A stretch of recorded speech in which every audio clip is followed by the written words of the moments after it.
Olá, eu sou Vanessa Luz. Vamos aqui finalizar a leitura desse livro incrível. E se você ainda não está inscrito no canal, peço que se inscreva, dê a sua curtida se assim for da sua vontade e coloque algum comentário. E vamos lá. E quanto à não resistência diante da violência? Não resistência não significa necessariamente não fazer nada. Significa que qualquer fazer se torna não reação. Lembre-se da profunda sabedoria implícita na prática das artes marciais orientais. Não ofereça resistência à força opositora. Submeta-se para superá-la. Tendo estabelecido isso, não fazer nada quando estamos em um estado de intensa presença é um poderoso transformador e curador de situações e de pessoas. No taoísmo, existe a expressão Wu Wei, que é comumente traduzida por atividade sem ação, ou sentar-se silenciosamente sem fazer nada. Na antiga China, isso era considerado como uma das mais elevadas conquistas ou virtudes. É radicalmente diferente da inatividade. No estado comum da consciência, ou melhor, da inconsciência, que tem raízes no medo, na indolência ou na indecisão. O verdadeiro fazer nada implica uma não resistência interior e um intenso estado de alerta. Por outro lado, caso haja necessidade de ação, você não vai mais reagir a partir da sua mente condicionada, mas vai responder a uma situação com a sua presença consciente. Nesse estado, a mente é livre de conceitos, incluindo o conceito da não violência. Então, quem pode prever o que você vai fazer? O ego acredita que a nossa força reside em nossa resistência, quando, na verdade, a resistência nos separa do ser, o único lugar de força verdadeira. A resistência é a fraqueza e o medo disfarçados de força. O que o ego vê como fraqueza é o ser em sua pureza, inocência e poder. O que ele vê como força é fraqueza. Assim, o ego existe num modo contínuo de resistência e desempenha papéis falsos para encobrir a fraqueza que, na verdade, é o nosso poder.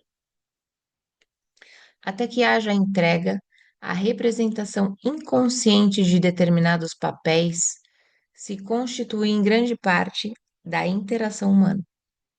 Na entrega, não mais precisamos das defesas do ego e das falsas máscaras. Passamos a ser muito simples, muito reais. Isso é perigoso, diz o ego. Você vai se machucar, vai ficar vulnerável. O ego não sabe, é claro, que somente quando deixamos de resistir, quando nos tornamos vulneráveis, é que podemos descobrir a nossa verdadeira e fundamental invulnerabilidade, transformando a doença em iluminação. Se alguém está seriamente doente e aceita a doença, será que não estaria abrindo mão de sua vontade de recuperar a saúde? Ainda teria determinação para combater a doença? A entrega é a aceitação interior daquilo que é, sem nenhuma condição. Estamos falando sobre a sua vida, este momento, e não sobre as condições ou circunstâncias da sua vida. Não daquilo que eu chamo situação de vida. Já tratamos deste assunto. As doenças fazem parte da nossa situação de vida. Assim, possuem um passado e um futuro. O passado e o futuro foram contínuo, sem interrupção, a menos que o seu redentor poder do agora seja ativado através da nossa presença consciente. Como você sabe, por baixo das várias condições que constituem a nossa situação de vida, que existe no tempo, Há uma coisa muito profunda, mais essencial: a sua vida, o seu próprio ser dentro do eterno agora. Como não existem problemas no agora, as doenças também não existem. Acreditar em um rótulo que alguém confere às nossas condições fortalece-as e constrói uma realidade aparentemente sólida em torno de um desequilíbrio temporário. Isso não só confere realidade e solidez, mas também uma continuidade no tempo que não havia antes. Ao se concentrar neste instante e evitar rotular a doença mentalmente, ela se reduz a um dos seguintes fatores: sofrimento físico, fraqueza, desconforto ou invalidez. E é isso que você se entrega agora. Você não se entrega à ideia de doença. Deixe o sofrimento trazer você para o momento presente, para um estado de presença intensa, consciente. Use-o para a iluminação. A entrega não transforma aquilo que é, ao menos não diretamente. A entrega transforma você. Quando você estiver transformado, todo o seu mundo estará transformado, porque o mundo é somente um reflexo. Se você se olha no espelho e não gosta do que vê, tem que ter enlouquecido para agredir a imagem no espelho. É exatamente assim que você age quando está em um estado de não aceitação. E, naturalmente, se você agride a imagem, ela ataca você de volta. Se você aceita a imagem, não importa qual seja, se tem uma postura amigável em relação a ela, a imagem não consegue não se tornar amigável em relação a você. É dessa forma que você consegue mudar o mundo. A doença não é o problema, você é o problema, enquanto a mente estiver no controle. Quando você estiver doente ou incapacitado, não sinta que fracassou de alguma forma. Não sinta culpa de nada. Não culpe a vida por tratar você tão mal, mas também não se culpe de nada. Tudo isso é resistência. Se você tem uma doença grave, use-a para alcançar a iluminação. Use qualquer coisa ruim que acontecer na sua vida para alcançar a iluminação. Retire o tempo da doença. Não dê a ela nenhum passado ou futuro. Deixe-a forçar você para a percepção intensa do momento presente e veja o que acontece. Torne-se um alquimista. Transforme o metal em ouro, o sofrimento em consciência, a infelicidade em iluminação. Você está gravemente doente sentindo raiva do que acabei de dizer? Então, esse é um sinal claro de que a doença se tornou parte do seu sentido de eu interior e que, neste momento, você está protegendo a sua identidade e também protegendo a doença. A circunstância que foi rotulada de doença não tem nada a ver com quem você realmente é. Quando a infelicidade ataca. No que diz respeito à maioria da população ainda inconsciente, somente uma situação crítica tem o potencial de quebrar a dura casca do ego e forçar as pessoas a uma entrega, e desse modo, a um estado iluminado. Uma situação limite surge quando uma infelicidade, uma mudança drástica, uma perda ou um sofrimento profundo despedaça todo o mundo da pessoa, tornando-o sem sentido. É um encontro com a morte, seja ela física ou psicológica. A mente, a criadora desse mundo, entra em colapso. Das cinzas desse velho mundo, um novo mundo pode, então, passar a existir. Não existe nenhuma garantia de que uma situação limite vai fazer isso acontecer, mas o potencial está sempre ali. A resistência de algumas pessoas àquilo que é pode até aumentar em uma situação dessas, tornando a vida um inferno. Outras pessoas podem se entregar parcialmente, mas mesmo isso vai lhes dar uma profundidade e uma serenidade que elas não tinham antes. A casca do ego se quebra em alguns pontos e isso permite que pequenas porções de esplendor e de paz brilhem. As situações limite têm produzido muitos milagres. Muitos assassinos que estavam no corredor da morte à espera da execução experimentaram, em suas últimas horas de vida, uma existência dissociada do ego e as profundezas paz e alegria que a acompanham. A existência interior, a situação em que se encontravam, se tornou tão intensa que produziu um sofrimento insuportável, e não havia nenhum lugar para onde correr e nada a fazer para escapar dele, nem mesmo um projeto na mente para o futuro. Assim, eles foram forçados a uma completa aceitação do inaceitável. Foram forçados à entrega. Nesse sentido, foram capazes de penetrar no estado de graça que traz a redenção, uma libertação completa do passado. Não é a situação limite que dá espaço ao milagre da graça e da redenção, mas sim o ato de entrega.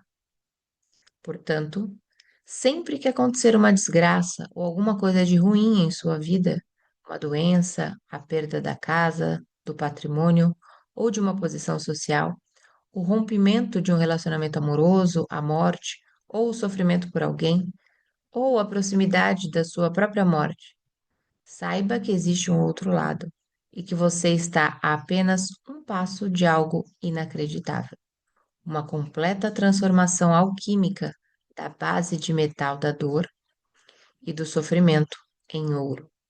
Esse passo simples é chamado de entrega. Não estou querendo dizer que você vai ficar feliz em uma situação dessas. Não vai. Mas o medo e o sofrimento vão se transformar em paz interior e uma serenidade que vem de um lugar muito profundo, do próprio não manifesto. Essa é a paz de Deus, que ultrapassa todo o entendimento. Comparada a isso, a felicidade é quase uma coisa superficial. Com essa paz radiante vem a percepção, não do nível da mente, mas dentro das profundezas do ser, de que você é indestrutível, imortal. Isso não é uma crença, é uma certeza absoluta, que não precisa de uma manifestação exterior nem de qualquer prova, transformando o sofrimento em paz. Li a respeito de um filósofo estoico na Grécia Antiga, que ao saber da morte do filho em um acidente respondeu: Eu sabia que ele não era imortal. Isso é entrega? Se for, não a desejo para mim. Existem algumas situações em que a entrega parece uma coisa forçada e desumana. Suprir nossos sentimentos não é entrega, mas também não sabemos qual era o estado interior do filósofo quando disse essas palavras. Em situações extremas, pode ser impossível aceitar o agora, mas sempre temos uma segunda chance na entrega. Nossa primeira chance é nos entregarmos, a cada instante, à realidade do momento. Sabendo que aquilo que é não pode ser desfeito, porque já é, dizemos sim àquilo que é ou aceitamos o que não é. Então, fazemos o que tem de ser feito, o que quer que a situação exija. Se nos submetemos a esse estado de aceitação, deixamos de criar negatividade, sofrimento ou infelicidade. Passamos a viver em um estado de não resistência, um estado de graça e de luz, livre das disputas.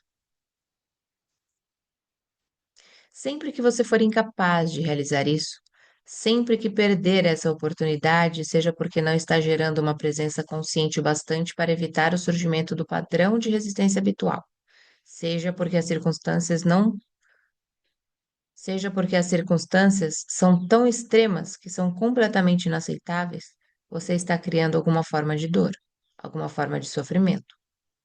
Pode parecer que é a situação que está causando o sofrimento, mas não é bem assim. A responsável é a sua resistência. Aqui está a sua segunda chance de entrega. Se você não consegue aceitar o que está lá fora, aceite então o que está dentro. Isso quer dizer, não resista ao sofrimento. Permita que ele esteja ali. Entregue-se ao pesar, ao desespero, ao medo, à solidão, ou a qualquer forma de sofrimento, ou a qualquer forma que o sofrimento assuma. Abrace o sofrimento. Veja então como o milagre da entrega transforma o sofrimento profundo em uma paz profunda. Essa é a sua crucificação. Permita que ela seja a sua ressurreição e ascensão ao céu. Não consigo entender como alguém pode se entregar ao sofrimento.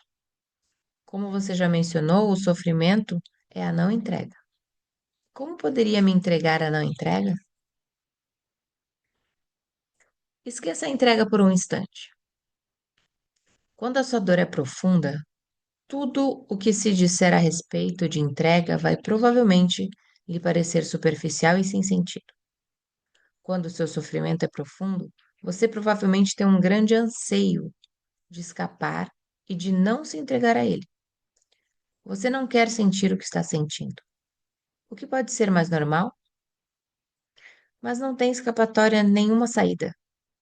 Existem algumas pseudo-saídas com o trabalho, a bebida, as drogas, a raiva, as projeções, as abstenções, etc. Mas elas não libertam você do sofrimento. O sofrimento não diminui de intensidade quando você o torna inconsciente. Quando você nega o sofrimento emocional, tudo o que você faz ou pensa fica contaminado por ele. Você irradia, por assim dizer, como a energia que se desprende de você e outros vão captá-lo subliminarmente. Se essas pessoas estiverem inconscientes, podem até se ver compelidas a agredir ou machucar você de alguma forma, ou você pode machucá-las em uma projeção inconsciente do seu sofrimento. Você atrai e transmite aquilo que corresponde ao seu estado interior.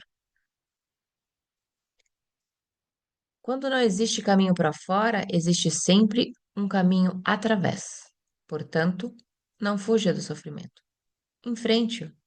Sinta-o plenamente. Sinta-o, mas não pense a respeito dele.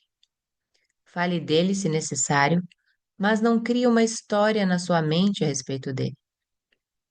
Dê toda a sua atenção ao sofrimento, não à pessoa ou ao acontecimento que pode tê-lo provocado. Não permita que a mente use o sofrimento para criar uma identidade de vítima para você em função dele. Sentir pena de si mesmo e contar a sua história aos outros vai fazer com que você fique paralisado no sofrimento. Se for impossível se afastar desse sentimento, a única possibilidade de mudança é se mover em direção a ele. Do contrário, nada vai mudar. Portanto, dê a sua completa atenção ao que você sente e evite dar um nome a isso mentalmente. Ao se dirigir para o sentimento, fique intensamente alerta. No princípio, pode parecer um lugar escuro e aterrador, e quando vier o impulso para se afastar, observe-o, mas não se deixe guiar por ele. Permaneça colocando a sua atenção no sofrimento. Permaneça sentindo o pesar, o medo, o pavor, a solidão, o que for. Fique alerta, fique presente com todo o seu ser, com cada célula do seu corpo. Ao fazer isso, você está trazendo uma luz para a escuridão. É a chama da sua consciência. Nesse ponto, você não precisa mais se preocupar com a entrega. Ela já aconteceu. Como? A atenção completa é a aceitação completa, é a entrega. Ao dar atenção completa, você está usando o poder do agora, que é o poder da sua presença. Nenhum indício de resistência consegue sobreviver nele. A presença remove o tempo. Sem o tempo, nenhum sofrimento e nenhuma negatividade conseguem sobreviver. A aceitação do sofrimento é uma viagem em direção à morte. Encarar o sofrimento profundo, permitindo que ele exista, colocando a sua atenção sobre ele, é entrar na morte conscientemente. Quando tiver morrido essa morte, você perceberá que não existe morte e que não há nada a temer. Só quem morre é o ego. Imagine um raio de sol que esqueceu que é uma parte inseparável do Sol. Acredita que precisa lutar pela sobrevivência e, assim, cria e se apega a uma outra identidade diferente do Sol. Será que a morte dessa ilusão não seria incrivelmente libertadora? Você quer ter uma morte fácil? Você quer morrer sem sofrimento, sem agonia? Então, morra para o passado a cada instante e permita que a luz da sua presença apague o pesado e limitado eu que você pensou que era você.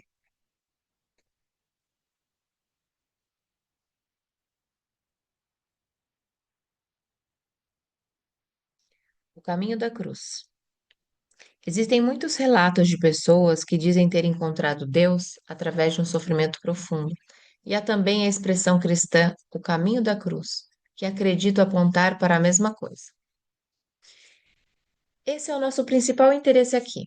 Na verdade, essas pessoas não encontraram Deus através do sofrimento, porque sofrimento supõe resistência. Elas encontraram Deus através da entrega, da completa aceitação daquilo que é, aonde chegaram por força do sofrimento intenso, porque passaram. Elas devem ter percebido, em algum momento, que eram elas que geravam o sofrimento. Como você compara a entrega com o encontro com Deus? Com a resistência, como a resistência é inseparável da mente, o abandono da resistência, a entrega, é o fim da atuação dominadora da mente, do impositor fingindo ser você, o falso Deus. Todo julgamento e toda negatividade se dissolvem. A região do ser, que tinha sido encoberta pela mente, se abre. De repente surge uma grande serenidade dentro de você, uma imensa sensação de paz. E dentro dessa paz existe uma grande alegria. E dentro dessa alegria existe amor. E lá no fundo está o sagrado, o incomensurável, o que não pode ser nomeado. Não chamo isso de encontrar Deus, porque como se pode encontrar o que nunca foi perdido, a própria vida que é você. A palavra Deus é limitadora, não somente por causa de milhares de anos de má interpretação e uso equivocado, mas também porque pressupõe uma outra identidade que não é você. Deus é o próprio ser, não um ser. Não pode haver nenhuma relação aqui de sujeito-objeto, nenhuma dualidade, nenhum você e Deus. A percepção de Deus é a coisa mais natural que existe. O fato estranho e incompreensível não é que possamos nos tornar conscientes de Deus, mas sim que não sejamos conscientes de Deus. O caminho da cruz a que você se referiu é o velho caminho para a iluminação, e até recentemente era o único caminho. Mas não o rejeite nem subestime sua eficácia. Ele ainda funciona. O caminho da cruz é uma inversão completa.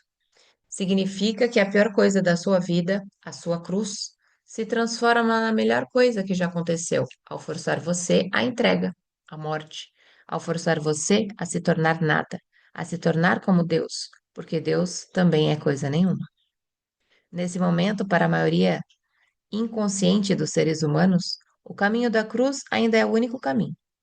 Eles só vão acordar através de mais sofrimento, e a iluminação, como um fenômeno coletivo, será percebida por grandes revoluções. Esse processo reflete o funcionamento de certas leis universais que governam o crescimento da consciência e já foi previsto por alguns videntes. Ele é descrito, dentre outros lugares, no livro das Revelações, ou Apocalipse, embora disfarçado em uma simbologia obscura e algumas vezes incompreensível. Esse sofrimento não é imposto por Deus, mas pelos próprios humanos, assim como por certas medidas defensivas que a Terra, que é um organismo vivo e inteligente, vai adotar para proteger do ataque furioso da loucura humana. Entretanto, existe um número crescente de seres humanos cuja conscientização está suficientemente desenvolvida para não precisar de nenhum sofrimento adicional antes de alcançar a iluminação. Talvez você seja um deles. A iluminação através do sofrimento, o caminho da cruz, significa ser levado para o reino dos céus, esperneando e gritando. Você finalmente se entrega porque já não suporta mais sofrer. A iluminação escolhida conscientemente significa abandonar nossos apegos ao passado e ao futuro e fazer do agora o ponto principal da nossa vida. Significa escolher permanecer no estado de presença e não do tempo. Significa dizer sim àquilo que é. Você já não precisa sofrer. De quanto tempo você precisa para ser capaz de dizer não vou mais criar dores nem sofrimentos? Quanto você ainda tem de sofrer antes de fazer essa escolha? Se você acredita que precisa de mais tempo, terá mais tempo e mais sofrimento. O tempo e o sofrimento são inseparáveis. O poder de escolher. Por que tantas pessoas escolhem o sofrimento? Tem uma amiga cujo companheiro abusa fisicamente dela e que já viveu o mesmo problema em uma relação anterior. Por que ela escolhe esse tipo de homem e por que se recusa a sair dessa situação? Sei que a palavra escolher é um termo muito usado na nova era, mas não é apropriado ao presente contexto. É uma ilusão dizer que alguém escolhe um relacionamento problemático ou alguma outra situação negativa da vida. Uma escolha implica consciência, um alto grau de consciência. Sem ela, não há escolha. A escolha começa no instante em que nos desidentificamos da mente e de seus padrões condicionados, o instante em que nos tornamos presentes. Até alcançar esse ponto, você está inconsciente, espiritualmente falando. Isso significa que você foi obrigado a pensar, sentir e agir de determinadas maneiras, de acordo com o condicionamento da sua mente. É por isso que Jesus disse: perdoai-os, porque eles não sabem o que fazem. Isso não está relacionado à inteligência no sentido convencional da palavra. Já encontrei inúmeras pessoas altamente inteligentes e educadas que eram também completamente inconscientes, o que equivale a dizer completamente identificadas com suas mentes.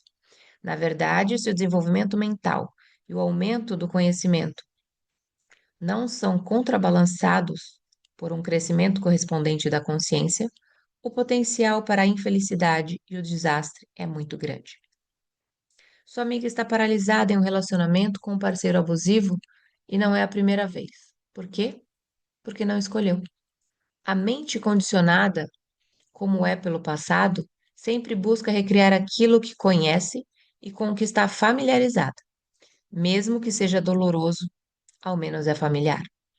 A mente sempre se apega ao que lhe é familiar. O desconhecido é perigoso porque ela não tem controle sobre ele. É por isso que a mente não gosta do momento presente e prefere ignorá-lo. A percepção do momento presente cria um espaço não somente no fluxo da mente, mas também no contínuo do passado e futuro. Nada realmente novo e criativo pode acontecer nesse mundo a não ser através desse espaço, um espaço nítido com infinitas possibilidades. Portanto, sua amiga pode estar recriando um padrão aprendido no passado, no qual a intimidade e o abuso eram inseparavelmente relacionados. Por outro lado, ela pode estar representando um padrão mental aprendido na infância, segundo o qual ela é alguém desprezível e merece ser punida. É também possível que ela viva grande parte da vida através do sofrimento, que está sempre em busca de mais sofrimento para se alimentar. O parceiro também tem seus próprios padrões inconscientes que completam os dela. Quem criou essa situação? A sua própria amiga, ou melhor, o falso eu interior dela, um padrão mental e emocional do passado. Nada mais que isso. Se você lhe disser que ela escolheu essa situação, estará forçando o estado de identificação dela com a mente. Mas o padrão mental é ela? Sua verdadeira identidade é derivada do passado? Mostre a sua amiga como ser a presença observadora por trás dos pensamentos e das emoções. Conte-lhe sobre o sofrimento e como se libertar dele. Ensine a ela a arte da percepção do corpo interior. Demonstre o sentido da presença. Assim que ela for capaz de acessar o poder do agora e, em consequência, romper com o passado condicionado, ela vai ter uma escolha. Ninguém escolhe o problema, a briga, o sofrimento. Ninguém escolhe a doença. Elas acontecem porque não existe presença suficiente para dissolver o passado ou luz suficiente para despertar a escuridão. Você não está aqui por inteiro. Você ainda não acordou. Neste meio tempo, a mente condicionada está governando a sua vida. Do mesmo modo, se você é uma das inúmeras pessoas que tem assuntos mal resolvidos com os pais, se ainda guarda ressentimentos por alguma coisa que eles fizeram ou deixaram de fazer, então você ainda acredita que eles tiveram uma escolha e que poderiam ter agido de modo diferente. Sempre parece que as pessoas fizeram uma escolha, mas isso é ilusão. Enquanto a sua mente, com seus padrões de condicionamento, dirigir a sua vida, enquanto você for a sua mente, que escolhas você tem? Nenhuma. Você não está nem ligando. O estado identificado com a mente é atualmente defeituoso. É uma forma de insanidade. Quase todas as pessoas estão sofrendo dessa doença em vários graus. No momento em que você perceber isso, não haverá mais ressentimento. Como você pode se ressentir da doença de alguém? A única resposta adequada é compaixão. Quer dizer que ninguém é responsável pelos atos que pratica? Não gosto dessa ideia. Se você é governado pela mente, embora não tenha escolha, vai sofrer as consequências da sua inconsequência e criar mais sofrimento. Vai carregar o fardo do medo, das disputas, dos problemas e do sofrimento, até que o sofrimento force você, no final, a sair do seu estado de inconsciência. O que você diz a respeito da escolha também aplica ao perdão, suponho? Precisamos estar inteiramente conscientes e entregues antes de poder perdoar? Perdão é uma palavra que vem sendo usada há mais de 2000 anos, mas a maioria das pessoas tem uma visão muito limitada do que ela significa. Não podemos perdoar a nós mesmos ou aos outros enquanto extrairmos do passado o nosso sentido do eu interior. Somente acessando o poder do agora é que o seu próprio poder pode haver um verdadeiro perdão. Somente acessando o poder do agora, que é o seu próprio poder, pode haver um verdadeiro perdão. Isso tira a força do passado e você percebe profundamente que nada que você fez ou que os outros lhe fizeram poderia atingir, nem de leve, a radiante essência que você é. Todo o conceito de perdão se torna então desnecessário. E como chego a esse ponto de consciência? Quando nos rendemos àquilo que é e assim ficamos inteiramente presentes, o passado deixa de ter força. Não precisamos mais dele. A presença é a chave. O agora é a chave. Quando vou poder dizer que me entreguei? Quando você não precisar mais fazer essa pergunta.